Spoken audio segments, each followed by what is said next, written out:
നിങ്ങളുടെ favourite shows ഇനി ഒരിക്കലും മിസ്സാവില്ല. ഇപ്പോൾ C5 കാണും നിങ്ങളുടെ ഫേവറേറ്റ് ഷോസ് തികച്ചും സൗജന്യമായി. ചേച്ചി ഇവിടുന്ന് ഇപ്പൊ പോരുതെന്ന് എനിക്കും ആഗ്രഹമുണ്ട്. പക്ഷെ നമ്മൾ എന്ത് ചെയ്യാനാ? വിവാഹം കഴിഞ്ഞ പിന്നെ എനിക്ക് ഒരിക്കലും അച്ഛനെ കാണാൻ പറ്റില്ലായിരിക്കും. അച്ഛൻ എന്നെ കാണാൻ വരില്ല. ഈ വീട്ടിലേക്ക് വരാൻ എന്നെ അനുവദിക്കുകയില്ല. അയ്യോ ചേച്ചി കരയല്ലേ.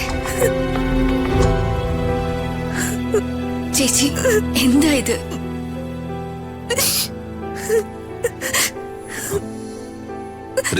കരയുന്ന കരയാതെ പിന്നെ ഞാൻ എന്ത് ചെയ്യണം രാജു? ഈ വീട്ടിൽ നിന്നും അച്ഛന്റെ അടുത്ത് നിന്നും പോവാൻ എനിക്ക് ഇഷ്ടമല്ല. എന്നെ എന്താ നിങ്ങളാരും മനസ്സിലാക്കാത്ത? രാജുവിനെങ്കിലും എന്നെ സഹായിക്കാനാവില്ലേ? പറ രാജു, പറ. രാജുവേട്ടാ, ചേച്ചി എങ്ങനെയെങ്കിലും ഒന്ന് സഹായിക്കണം പ്ലീസ്. രാജുവേട്ടാ, മാഡത്തിന് അറിയാലോ, ഒരു തീരുമാനം എടുത്തു കഴിഞ്ഞാൽ പിന്നെ വർമ്മ സാറിന് അതിൽ നിന്ന് പിന്മാറ്റാനാവില്ല.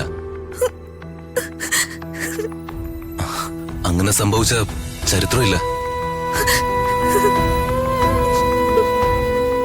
മാഡത്തിന്റെ വിവാഹ കാര്യത്തില് ഞാൻ നിസ്സഹായന മാഡം.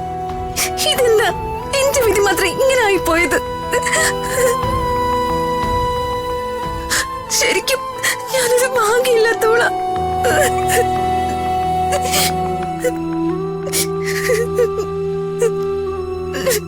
അയ്യേ, ഋതിക മോളിവിടെ നിന്ന് കരയാണ്.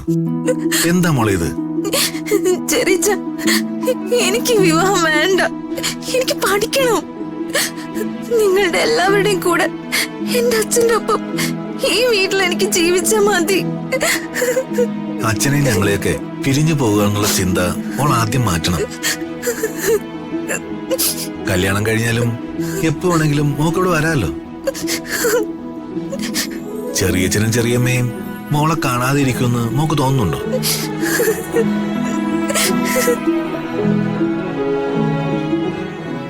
ഋതുമോള് വിചാരിക്കുന്നത് പോലെ ഒന്നും അല്ല കാര്യങ്ങള്.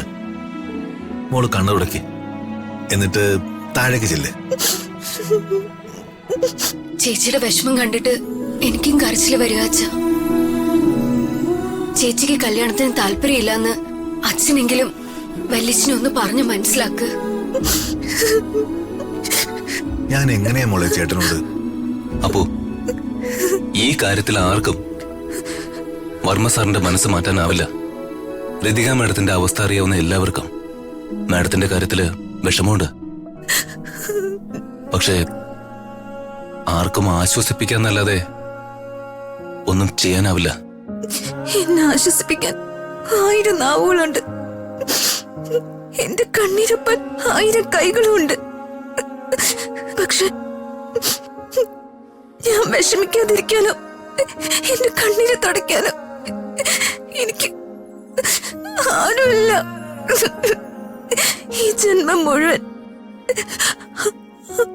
ആ കാര്യത്തില് ഞാൻ അനാഥായിരിക്കും.